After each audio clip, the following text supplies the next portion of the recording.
Hello. Today we are going to conclude lesson 9.2, and I don't really have any new material for you. We're not going to look at any new graphs, or we don't have any new formulas or anything like that. Today is more of a practice slash problem solving day. And so, that being said, I'm going to do some examples with you. You're really well equipped to probably go ahead and start the homework. So if you don't think you need that help, you're certainly welcome to do that.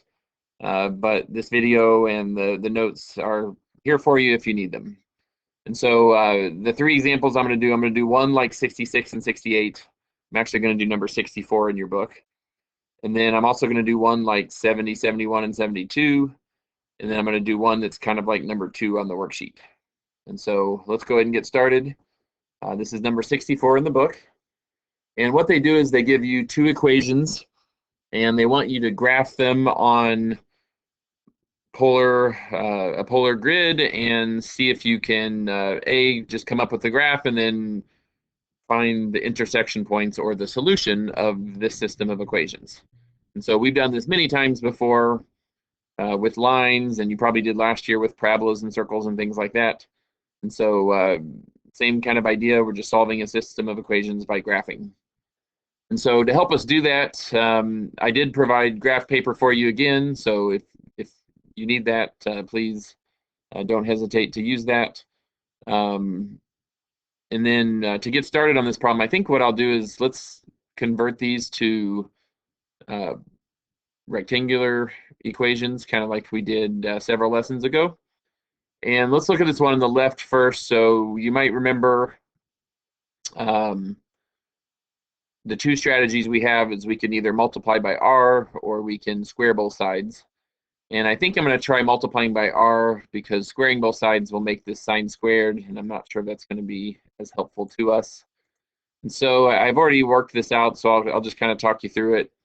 So when I do that, I get r squared equals 8r sine theta. And then we know that r squared is x squared plus y squared, so I made a substitution there. And then we also know that r sine theta is y, so that leaves me with 8y.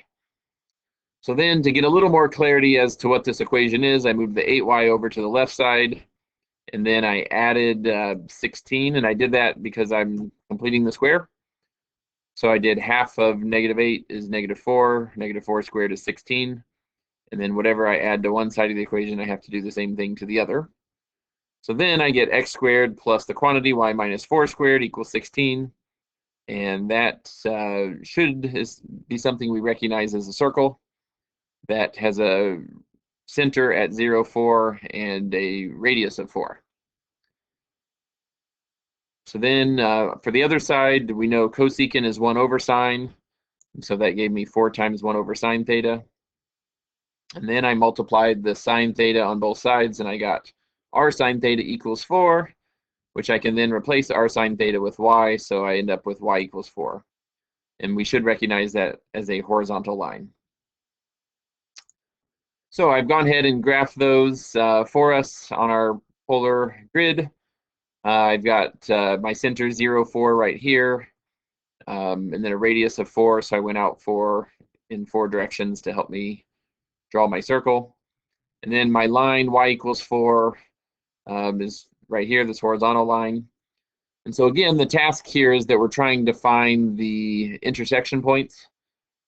And we can see pretty clearly that there's 2 of them. There's one over here and there's one here.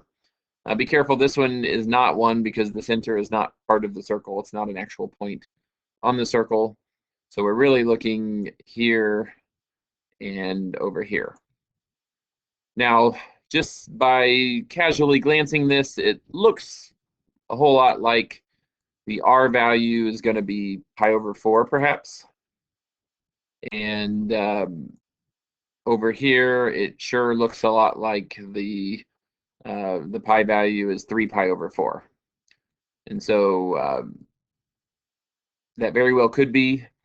I think I'm going to show you or maybe encourage you to verify this algebraically. Also, we still need to know the r value, and I'm not sure that's a value that I can tell just by looking at it. It looks like it's going to be maybe between 5 and 6. but I'm not really sure, and I don't want to just hazard a guess. And so let's go ahead and verify that these angles are correct, and in the process of doing that, we'll also find that R value. But I think the way we can do that is we can solve using algebra like we've done in the past, and that would be using like substitution or elimination method. So since both of these are set equal to R, I think what I'll do is I'll just set 8 sine theta equal to 4 cosecant theta. And I've already started that for us over here. And I went ahead and wrote cosecant as 4 over sine theta. So then I multiplied sine theta on both sides, and I got 8 sine squared theta equals 4. Dividing by 8 gives us sine squared theta equals 1/2. And then if you take the square root of that, you get sine theta equals plus or minus root 1 over 2, which is the same as plus or minus root 2 over 2. So that does confirm, we know that sine of pi over 4 and sine of 3 pi over 4 is root 2 over 2. So that confirms that our guess over here was correct. However, you will notice we have plus or minus here, and minus root 2 over 2 would give me 2 further angles. So I'm going to kind of make a little note here. Should we, and ask ourselves, like, should we be considering perhaps 5 pi over 4 or 7 pi over 4? And if we look at our graph, it doesn't appear as though those angles should be included in our answer. So I'm just going to kind of put a question mark here. If we go back to our graph, we don't see anything along the radian 5 pi over 4 or 7 pi over 4. But the algebra here kind of shows us that maybe we should include those. So let's focus on these two first, and then we'll come back and maybe talk about this here in a moment. And so now if we know the theta values, we can go back to our equation R equals 8 sine theta, and perhaps we could just plug those angles in. So R equals 8 sine pi over 4, and we know sine pi over 4 is root 2 over 2, and that will give us 4 root 2. And if you type that into your calculator, you get about 5.66. So now I'm going to go back to my graph and see if that looks about right. So I think that's what we guessed. This was 5, and so it looks like it is between 5 and 6, so that checks out pretty well. Now when I write my coordinate, I'm not going to write 5.66. I know a lot of times our decimal brains take over and we just want to put a decimal value in there. But I would much prefer an exact answer, so I think 4 root 2 would be more appropriate. And so I'm going to slide that in here. 4 root 2 will be our R value, and then that'll be the same R value over here. Or at least maybe we should check that to be sure, but at least that sounds right to me, because if we change this angle to 3 pi over 4, since 3 pi over 4 has the same sine value, wouldn't that just be 8 times root 2 over 2 again? So we'll get the same thing. 4 root 2. Now let's go back and address this. What about these guys right here? What about 5 pi over 4 and 7 pi over 4? If I do plus or minus on this step like I'm supposed to, then that would suggest that these angles are okay. Well, if let's say I plug 5 pi over 4 into this step here, then the sine of 5 pi over 4 is negative, and so I'm going to get the same value here. I'm just going to get negative 4 root 2 instead. And that actually checks out okay, because if we could look at our graph, if I'm pointing towards 5 pi over 4, but it's negative, that's just going to take me in the same direction and land right here where we already have a coordinate. So we actually could make the argument that there's 4 solutions. It's just 2 of them are the same as the first 2 that we found. And so I think ultimately it's probably best just to go ahead and label this as 2 solutions.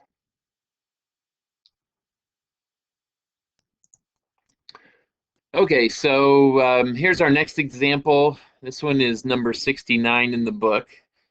And what the directions say is they give you 4 graphs, and they tell you that each of these 4 graphs are going to fit the model of either R equals A plus B cosine theta, or r equals a plus b sine theta. And you might recognize those as our equations that we recognize and use for cardioids. And so all four of those are going to be cardioids.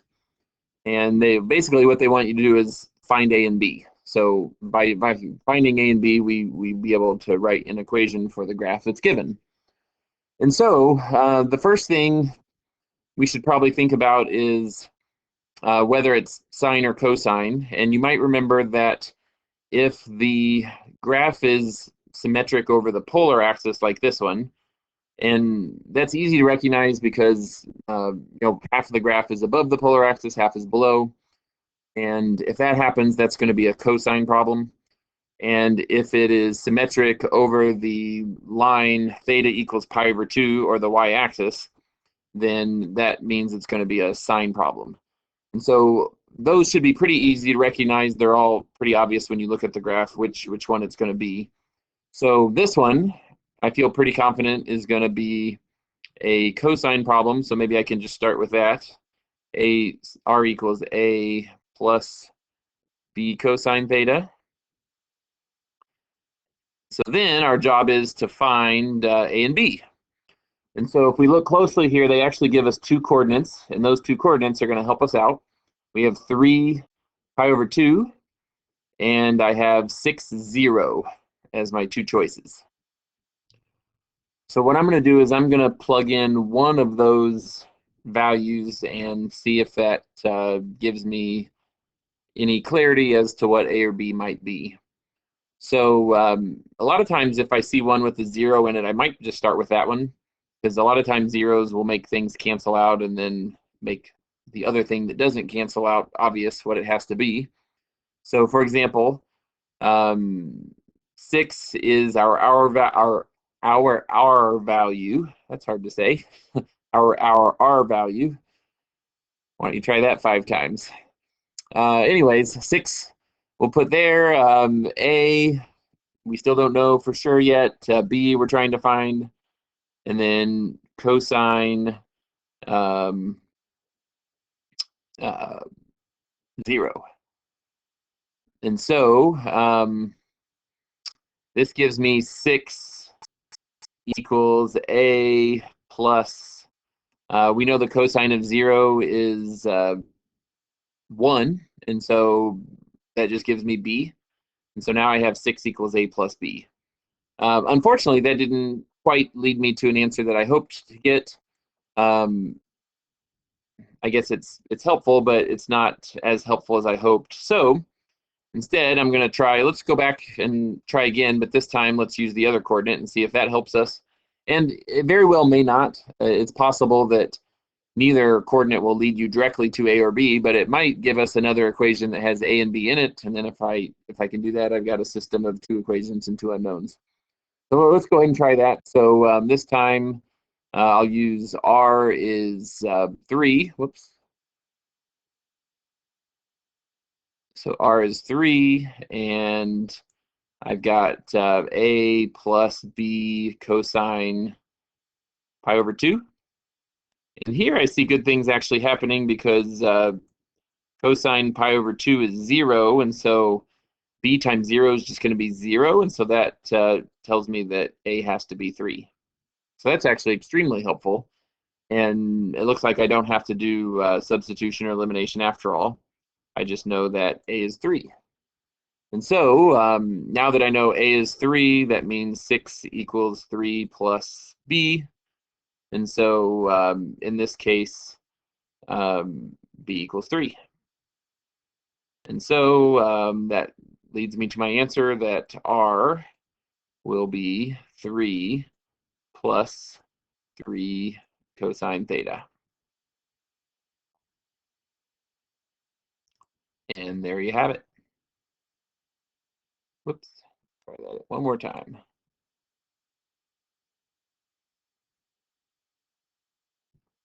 Okay, so I think those will be pretty friendly. They shouldn't take you nearly as long as the first example where you're graphing and doing a bit of algebra. And so first, use the orientation of the graph just to help you decide whether it's cosine or sine, and then just substitute those coordinates that they give you. If by chance this doesn't happen where one of the terms really nicely just cancels out, you could always use substitution or elimination to help you solve for A and B. And I was just looking at those examples in your book, and I think I misspoke earlier. I think I said they would all be cardioids. I don't think that's actually necessarily true, because they could. This is the form of a cardioid, but it's also the form of our limison. And so it really just depends on A and B. So remember, if A and B have the same absolute value, so like 2 and 2 or 2 and -2, then that would make it a cardioid. And if those numbers are different, then it would be a limison. And depending on which one is larger would tell you whether it has an inner loop or not. And so yeah, I don't think those are all going to be cardioids. So I misspoke earlier, but they will all be in this form, one of these two forms. So that you can be sure of.